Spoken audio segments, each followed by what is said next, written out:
ಸ್ನೇಹಿತರೆ, ಗ್ರಾಮಗಳು ಮತ್ತು ನಗರಗಳ ನಡುವಿನ ದೊಡ್ಡ ವ್ಯತ್ಯಾಸ ಏನಂದ್ರೆ, ಗ್ರಾಮಗಳು ನಗರಗಳಿಗಿಂತ ಹೆಚ್ಚಿನ ಪ್ರಾಕೃತಿಕ ಸೌಂದರ್ಯವನ್ನ ತಮ್ಮೊಳಗೆ ಒಳಗೊಂಡಿರುತ್ತೆ. ಗ್ರಾಮಗಳ ತೆರೆದ ಮೈದಾನಗಳು ಮತ್ತು ಮಾಲಿನ್ಯ ಮುಕ್ತ ವಾತಾವರಣವು ಇವುಗಳನ್ನ ನಗರಗಳಿಗಿಂತ ಹೆಚ್ಚು ಶಾಂತಿಯುತ ಸ್ಥಳವನ್ನಾಗಿಸುತ್ತೆ. ಆದರೆ ಕಳೆದ ಕೆಲವು ದಶಕಗಳಿಂದ ವಿಶ್ವದಾದ್ಯಂತ ವೇಗವಾಗಿ ನಗರೀಕರಣ ಹೆಚ್ಚಾಗಿದೆ. ಆದ್ರೂ ಇಂದಿಗೂ ನಮ್ಮ ಭೂಮಿಯ ಮೇಲೆ ಕೆಲವು ಗ್ರಾಮಗಳು ಇಷ್ಟು ಸುಂದರ ಮತ್ತು ಶಾಂತವಾಗಿವೆ. ಅವುಗಳ ವೈಭವ ಮತ್ತು ಸೌಂದರ್ಯವನ್ನ ನೋಡಿದ್ರೆ ನಿಮ್ಮ ಕಣ್ಣುಗಳ ಮೇಲೆ ನಿಮ್ಗೆನೆ ನಂಬಿಕೆ ಆಗೋದಿಲ್ಲ. ಹಾಗಾದ್ರೆ ಬನ್ನಿ ತಕ್ಷಣವೇ ವಿಡಿಯೋವನ್ನ ಶುರು ಮಾಡೋಣ ಮತ್ತು ಭೂಮಿಯ ಅತ್ಯಂತ ಸುಂದರ ಗ್ರಾಮಗಳನ್ನ ನೋಡಿ ಬರೋಣ. ಜಿಯೆಥೋರ್ನ್, ನೆದರ್ಲ್ಯಾಂಡ್ಸ್. ಜಿಯೆಥೋರ್ನ್ ಗ್ರಾಮವನ್ನ ನೆದರ್ಲ್ಯಾಂಡ್ ನ ವೆನಿಸ್ ಎಂದು ಕರೆಯಲಾಗುತ್ತೆ, ಏಕೆಂದ್ರೆ ಇಟಲಿಯ ವೆನಿಸ್ ನಗರದಂತೆಯೇ ಈ ಗ್ರಾಮವು ಸರೋವರಗಳು ಮತ್ತು ಕಾಲುವೆಗಳ ಸುತ್ತಲೂ ಕಟ್ಟಲಾಗಿದೆ. ಈ ಗ್ರಾಮದಲ್ಲಿ ರಸ್ತೆಗಳು ಹೆಚ್ಚಿಲ್ಲ, ಬದಲಿಗೆ ಕಾಲುವೆಗಳ ಮೂಲಕ ದೋಣಿಯ ಸಹಾಯದಿಂದ ಒಂದು ಸ್ಥಳದಿಂದ ಮತ್ತೊಂದು ಸ್ಥಳಕ್ಕೆ ತೆರಳಬೇಕು. ಅಂದ್ರೆ ಹಾಲು ತರಲು ಹೋಗ್ಬೇಕಾದ್ರೂ ಅಥವಾ ತರಕಾರಿಗಳನ್ನ ಖರೀದಿಸಲು ಹೋಗ್ಬೇಕಾದ್ರೂ ಕೂಡ ಎಲ್ಲವನ್ನ ದೋಣಿಯ ಮೂಲಕವೇ ಮಾಡಬೇಕು. ದೋಣಿ ಚಾಲನೆ ಮಾಡೋದ್ರಿಂದ ನೀವು ದಣಿಬಹುದು, ಆದ್ರೆ ಈ ಗ್ರಾಮದ ಸೌಂದರ್ಯವನ್ನ ದೋಣಿಯಲ್ಲಿ ಕುಳಿತು ನೋಡಿದಾಗ ನಿಮ್ಮ ಮನಸ್ಸು ಖಾಲಿಯಾಗುವಷ್ಟು ಮಂತ್ರಮುಗ್ಧರಾಗ್ತೀರಾ. ಜಿಯೆಥೋರ್ನ್ ಗ್ರಾಮದ ಹಸಿರು ಸೌಂದರ್ಯವು ಅದ್ಭುತವಾಗಿದೆ. ಇಲ್ಲಿ ನೀರಿನಲ್ಲಿ ಚಲಿಸುವ ದೋಣಿಯ ಮಧುರ ಶಬ್ದವನ್ನ ಬಿಟ್ರೆ ಬೇರೆ ಯಾವ ಶಬ್ದವೂ ಕೇಳಿಸೋದಿಲ್ಲ. ಈ ಗ್ರಾಮದ ಸುತ್ತಲೂ ನೀರು, ಹಸಿರು ಮತ್ತು ಹೂವಿನ ಸುಗಂಧವೇ ತುಂಬಿರುತ್ತೆ. ಇಲ್ಲಿ ವಾಸಿಸುವ ಜನರು ಎಂದಿಗೂ ರೋಗಿಷ್ಠರಾಗೋದಿಲ್ಲ ಎಂದು ಹೇಳಲಾಗುತ್ತೆ ಮತ್ತು ಮಾಲಿನ್ಯ ಅಥವಾ ಉಸಿರಾಟದ ಕಾಯಿಲೆಗಳ ಬಗ್ಗೆ ಈ ಗ್ರಾಮದ ಜನರಿಗೆ ತಿಳಿದೇ ಇಲ್ಲ. ಸುಮಾರು 3,000 ಜನರಿರುವ ಈ ಗ್ರಾಮದ ಕಾಲುವೆಗಳು ಚಳಿಗಾಲದಲ್ಲಿ ಹೆಪ್ಪುಗಟ್ಟಿ ಹೋಗುತ್ತೆ ಮತ್ತು ಆ ಸಮಯದಲ್ಲಿ ಈ ಗ್ರಾಮವು ಸಂಪೂರ್ಣವಾಗಿ ವಿಭಿನ್ನವಾದ ದೃಶ್ಯವನ್ನ ಕೊಡುತ್ತೆ. Reign, Norway. ನಾರ್ವೆಯನ್ನ ವಿಶ್ವದ ಅತ್ಯಂತ ಅದ್ಭುತ ಸೌಂದರ್ಯವಿರುವ ದೇಶಗಳಲ್ಲಿ ಒಂದೆಂದು ಪರಿಗಣಿಸಲಾಗುತ್ತೆ ಮತ್ತು ಈ ದೇಶದ ರೀನ್ ಗ್ರಾಮವು ಪ್ರಕೃತಿಯ ಮಡಿಲಲ್ಲಿ ಕೂತಿರುವ ಸೌಂದರ್ಯದ ಜೀವಂತ ಸಾಕ್ಷಿಯಾಗಿದೆ. ಇಲ್ಲಿ ಒಂದೆಡೆ ಎತ್ತರದ ಪರ್ವತಗಳಿದ್ರೆ ಮತ್ತೊಂದೆಡೆ ಅತ್ಯಂತ ಸುಂದರವಾದ ಸರೋವರವಿದೆ ಮತ್ತು ಈ ಸರೋವರದ ಸುತ್ತಲೂ ಜನರು ತಮ್ಮ ವಾಸಸ್ಥಾನಗಳನ್ನ ಅಂದ್ರೆ ಮನೆಗಳನ್ನ ನಿರ್ಮಿಸಿದ್ದಾರೆ. ಇದು ಒಂದು ಸಣ್ಣ ಗ್ರಾಮವಾಗಿದ್ದು ಕೇವಲ 300 ಜನ ಮಾತ್ರವೇ ವಾಸಿಸುತ್ತಾರೆ. ಈ ಗ್ರಾಮವು ಕೇವಲ 250 ಚದರ ಮೀಟರ್ನ ಒಂದು ಸಣ್ಣ ಪ್ರದೇಶದಲ್ಲಿ ಈ ಎಲ್ಲಾ ಜನರ ಮನೆಗಳು ಒಳಗೊಂಡಿವೆ. ಈ ಗ್ರಾಮದ ನಿವಾಸಿಗಳ ಮುಖ್ಯ ಕೆಲಸವೇನೆಂದ್ರೆ ಈ ಸರೋವರದಿಂದ ಮೀನುಗಳನ್ನ ಹಿಡಿದು ಆ ಮೀನುಗಳನ್ನ ನಗರಗಳಿಗೆ ಮಾರಾಟ ಮಾಡುವುದು. ಈ ಸರೋವರವು ಸುಮಾರು 3 ಕಿಲೋಮೀಟರ್ ಉದ್ದದ ಭೂಭಾಗದಲ್ಲಿ ಹರಡಿಕೊಂಡಿದೆ. ರೀನ್ ಗ್ರಾಮಕ್ಕೆ ಪ್ರವಾಸಿಗರು ದೊಡ್ಡ ಸಂಖ್ಯೆಯಲ್ಲಿ ಭೇಟಿ ನೀಡ್ತಾರೆ. ಇಲ್ಲಿ ದೋಣಿ ವಿಹಾರದಿಂದ ಹಿಡಿದು ಮೀನುಗಾರಿಕೆಯವರೆಗೂ ಆನಂದಿಸಬಹುದು. ಮೀನುಗಾರಿಕೆಯ ಜೊತೆಗೆ ಪ್ರವಾಸೋದ್ಯಮದಿಂದ ಬರುವ ಆದಾಯವು ಈ ಗ್ರಾಮದ ಪ್ರಮುಖ ಆದಾಯದ ಮೂಲವಾಗಿದೆ. ಈ ಕಾರಣದಿಂದಲೇ ರೀನ್ ಗ್ರಾಮದ ಜನರು ಸಾಕಷ್ಟು ಶ್ರೀಮಂತರಾಗಿದ್ದಾರೆ. ಗ್ರಾಮದಲ್ಲಿ ನಿರ್ಮಿಸಲಾದ ಹೋಟೆಲ್ಗಳು ಸರೋವರದ ವಿವಿಧ ದ್ವೀಪಗಳಲ್ಲಿ ಮತ್ತು ಒಂದು ದ್ವೀಪದಿಂದ ಮತ್ತೊಂದು ದ್ವೀಪಕ್ಕೆ ಹೋಗಲು ಭವ್ಯವಾದ ಫ್ಲೇವರ್ಸ್ ಗಳನ್ನ ಕೂಡ ನಿರ್ಮಿಸಲಾಗಿದೆ. ಈ ಫ್ಲೇವರ್ ಗಳು ರೀನ್ ಗ್ರಾಮದ ಸೌಂದರ್ಯವನ್ನ ಇನ್ನಷ್ಟು ಹೆಚ್ಚಿಸುತ್ತೆ. ಮಾವ್ಲಿನಾಂಗ್, ಭಾರತ. ಮೇಘಾಲಯದಲ್ಲಿರುವ ಮಾವ್ಲಿನಾಂಗ್ ಗ್ರಾಮವನ್ನ ದೇವರ ತೋಟ ಎಂದು ಕರೆಯಲಾಗುತ್ತೆ. ಇದಕ್ಕೆ ಹಲವಾರು ಕಾರಣಗಳಿವೆ. 2003ರಲ್ಲಿ ಡಿಸ್ಕವರ್ ಇಂಡಿಯಾದಿಂದ ಈ ಗ್ರಾಮವನ್ನ ಭಾರತ ಮಾತ್ರವಲ್ಲ ಸಂಪೂರ್ಣ ಏಷ್ಯಾ ಖಂಡದ ಅತ್ಯಂತ ಸ್ವಚ್ಛ ಮತ್ತು ಶುಚಿಯಾದ ಗ್ರಾಮ ಎಂದು ಗೌರವಿಸಲಾಗಿದೆ. ಸ್ವಚ್ಛತೆಯ ಜೊತೆಗೆ ಮಾವ್ಲಿನಾಂಗ್ ಗ್ರಾಮದಲ್ಲಿ ಇನ್ನೂ ಸಾಕಷ್ಟು ವಿಶೇಷಗಳಿವೆ. ಇಲ್ಲಿನ ಮಹಿಳೆಯರ ಸಾಕ್ಷರತೆ 100% ಆಗಿದೆ. 1988ರ ಸುಮಾರಿಗೆ ಈ ಗ್ರಾಮದ ಸ್ಥಿತಿಯು ಪ್ರತಿ ಋತುವಿನಲ್ಲೂ ಸಾಂಕ್ರಾಮಿಕ ರೋಗಗಳು ಹರಡ್ತಾ ಇದ್ವು. ಇದರಿಂದ ಜನರ ಪ್ರಾಣಕ್ಕೂ ಕುತ್ತು ಬರ್ತಾ ಇತ್ತು. ಈ ಸಮಸ್ಯೆಯನ್ನ ಎದುರಿಸಲು ರಿಷೋದ್ ಖಾನ್ ತೋರಂ ಎಂಬ ಶಿಕ್ಷಕರು ಗ್ರಾಮದ ಜನರಿಗೆ ಸ್ವಚ್ಛತೆಯ ಬಗ್ಗೆ ಜಾಗೃತಿ ಮೂಡಿಸಿದ್ರು. ಅಂದಿನಿಂದ ಈ ಗ್ರಾಮದ ಜನರು ಸ್ವಚ್ಛತೆಗೆ ತುಂಬಾ ಒತ್ತು ನೀಡ್ತಾರೆ. ಮಾವ್ಲಿನಿಂಗ್ ಗ್ರಾಮದಲ್ಲಿ ಎಷ್ಟು ಹುಡುಕಿದ್ರೂ ಕೂಡ ನಿಮ್ಗೆ ಕಸ ಎದುರಾಗೋದಿಲ್ಲ. ಈ ಗ್ರಾಮದ ಜನರು ತುಂಬಾ ಸೌಜನ್ಯವಂತರಾಗಿದ್ದಾರೆ ಮತ್ತು ಇಲ್ಲಿಗೆ ಭೇಟಿ ನೀಡಿದ್ರೆ ಅವರು ನಿಮ್ಮನ್ನ ಆತ್ಮೀಯವಾಗಿ ಸ್ವಾಗತಿಸ್ತಾರೆ.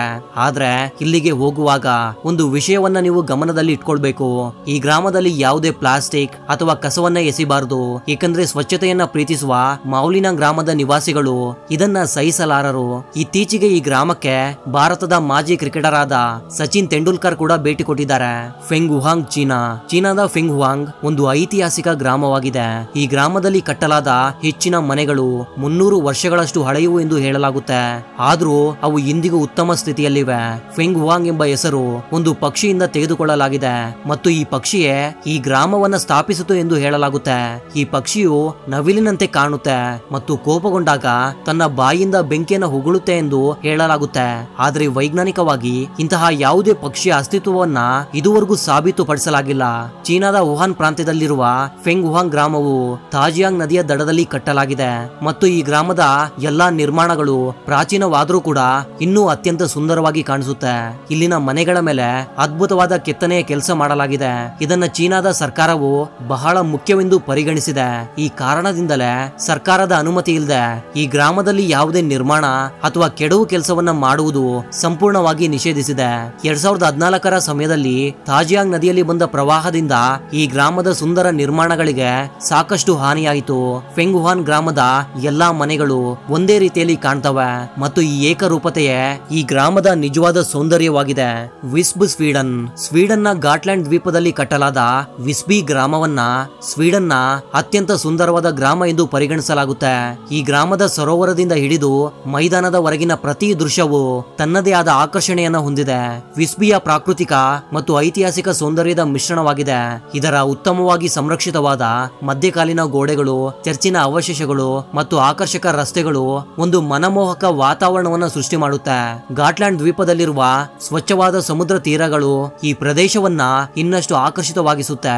ಈ ಗ್ರಾಮದ ಎಲ್ಲಾ ರಸ್ತೆಗಳು ಮತ್ತು ಗಲ್ಲಿಗಳನ್ನ ಸಣ್ಣ ಸಣ್ಣ ಕಲ್ಲುಗಳಿಂದ ನಿರ್ಮಿಸಲಾಗಿದೆ. ಇವು ನೋಡಲು ತುಂಬಾನೇ ಆಕರ್ಷಿತವಾಗಿವೆ. ಈ ಗಲ್ಲಿಗಳು ನೂರಾರು ವರ್ಷಗಳಿಂದ ಇದ್ರೂ ಇವು ಎಲ್ಲಿಯೂ ಒಡೆದಿರುವಂತೆ ಸ್ವಚ್ಛವಾಗಿವೆ. ವಿಸ್ಬಿ ಗ್ರಾಮಕ್ಕೆ ಯುರೋಪ್ನಿಂದ ಮಾತ್ರವಲ್ಲ ವಿಶ್ವದಾದ್ಯಂತ ಜನರು ಭೇಟಿ ನೀಡ್ತಾರೆ. ಇಲ್ಲಿ ಕೆಲವು ಭಾರತೀಯರು ಕೂಡ ವಾಸಿಸ್ತಾರೆ. ಆದ್ದರಿಂದ ಇಲ್ಲಿ ಹಿಂದಿ ಮಾತನಾಡುವ ಮತ್ತು ಅರ್ಥ ಮಾಡಿಕೊಳ್ಳುವ ಜನರನ್ನ ನೀವು ಸುಲಭವಾಗಿ ಭೇಟಿಯಾಗಬಹುದು. ಕೊಟೋರ್ ಮಾಂಟೆನೆಗ್ರೋ ಒಂದು ಸಣ್ಣ ಯುರೋಪಿನ ದೇಶವಾಗಿದೆ. ಈ ದೇಶವೇ ಸಂಪೂರ್ಣವಾಗಿ ಸುಂದರವಾಗಿದೆ.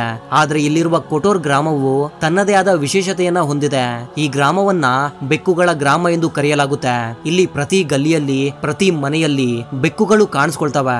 ಗ್ರಾಮದ ಎಲ್ಲಾ ರೆಸ್ಟೋರೆಂಟ್ಗಳು, ಬಾರ್ಗಳು, ಕಿರಾಣಿ ಅಂಗಡಿಗಳು ಮತ್ತು ಸಣ್ಣ ಡಾಬಾಗಳನ್ನು ನಡೆಸುವ ಜನರು ಈ ಬೆಕ್ಕುಗಳಿಗೆ ಆಹಾರ ನೀಡ್ತಾರೆ. ಇದರಿಂದ ಅವುಗಳ ಸಂಖ್ಯೆ ಹೆಚ್ಚುತ್ತಲೇ ಇರುತ್ತೆ.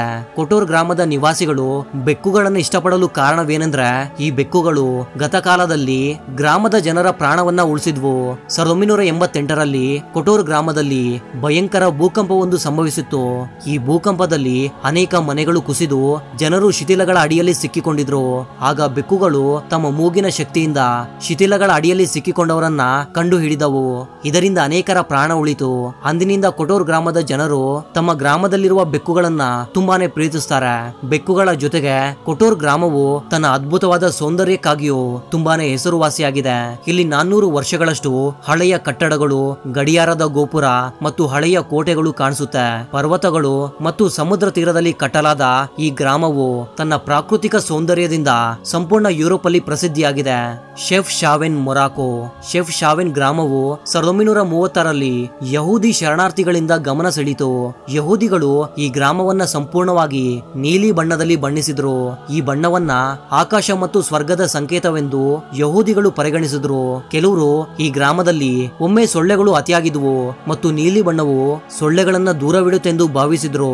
ಕಾರಣ ಏನೇ ಇರಲಿ, ಈ ಬಣ್ಣದಿಂದ ಈ ಗ್ರಾಮವು ಅತ್ಯಂತ ಸುಂದರವಾಗಿ ಕಾಣುತ್ತೆ. ಆದರೆ ವರ್ತಮಾನದಲ್ಲಿ ಶೆಫ್ ಶಾವೆನ್ ಗ್ರಾಮವು ಗಾಂಜಾದ ದೊಡ್ಡ ಕೇಂದ್ರವಾಗಿ ಮಾರ್ಪಟ್ಟಿದೆ. ವಿಶ್ವದಾದ್ಯಂತ ಗಾಂಜಾದ ಒಟ್ಟು ಬೇಡಿಕೆಯ 40% ಈ ಗ್ರಾಮದಿಂದಲೇ ಪೂರೈಕೆಯಾಗುತ್ತೆ. ಇಲ್ಲಿನ ಎಲ್ಲಾ ನಿವಾಸಿಗಳು ತಮ್ಮ ಜಮೀನುಗಳಲ್ಲಿ ಗಾಂಜಾವನ್ನೇ ಬೆಳೀತಾರೆ ಮತ್ತು ಮಾರಾಟ ಮಾಡ್ತಾರೆ. ಒಂದು ವಿಚಿತ್ರ ಸಂಗತಿ ಏನಂದ್ರೆ ಈ ನೀಲಿ ಗ್ರಾಮದ ನಿವಾಸಿಗಳು ಬಾಹ್ಯ ಜನರನ್ನ ಹೆಚ್ಚು ಇಷ್ಟಪಡೋದಿಲ್ಲ. ಇವರು ಇಲ್ಲಿಗೆ ಬರುವ ಪ್ರವಾಸಿಗರೊಂದಿಗೆ ಕೆಲವೊಮ್ಮೆ ಕೆಟ್ಟದಾಗಿ ವರ್ತಿಸ್ತಾರೆ. ಆದ್ರೆ ಈ ನೀಲಿ ಮನೆಗಳನ್ನ ನೋಡಲು ನೀವು ಶೆಫ್ ಶಾವೆನ್ಗೆ ಹೋಗುವ ಅಗತ್ಯವಿಲ್ಲ. ಭಾರತದ ರಾಜಸ್ಥಾನದ ಜೋಧ್ಪುರ್ ನಗರವೂ ಸಹ ನೀಲಿ ನಗರ ಎಂದು ಕರೆಯಲಾಗುತ್ತೆ. ಜೋಧ್ಪುರ್ನಲ್ಲಿ ಸಹ ಅನೇಕ ಮನೆಗಳ ಮೇಲೆ ನೀಲಿ ಬಣ್ಣವನ್ನ ಕಾಣಬಹುದು. ಜೋಧ್ಪುರ್ನ ನಿವಾಸಿಗಳು ಈ ನೀಲಿ ಬಣ್ಣವನ್ನ ಸಾಕ್ಷಾತ್ ಶಿವನ ನೀಲಕಂಠದೊಂದಿಗೆ ಇದನ್ನ ಹೋಲಿಸಲಾಗುತ್ತೆ ಹಾಗೂ ಇದು ಬಿಸಿಲಿನಿಂದ ಕೂಡ ರಕ್ಷಣೆ ಕೊಡುತ್ತೆ ಎಂದು ಅಲ್ಲಿನ ಜನರು ಭಾವಿಸ್ತಾರೆ. ಇವುಗಳಲ್ಲಿ ನಿಮ್ಗೆ ತುಂಬಾ ಸುಂದರ ಅನಿಸಿದ ಗ್ರಾಮ ಯಾವುದು ಅಂತ ತಪ್ಪದೆ ಕಾಮೆಂಟ್ ಮಾಡಿ ತಿಳಿಸಿ. ಇಲ್ಲಿವರೆಗೂ ವಿಡಿಯೋವನ್ನ ನೋಡಿದಕ್ಕೆ ಧನ್ಯವಾದಗಳು. ಮತ್ತೊಂದು ಆಸಕ್ತಿಕರ ವಿಡಿಯೋದ ಜೊತೆಗೆ ಮತ್ತೆ ಸಿಗೋಣ. ಅಲ್ಲಿವರೆಗೂ ಜೈ ಹಿಂದ್, ಜೈ ಕರ್ನಾಟಕ.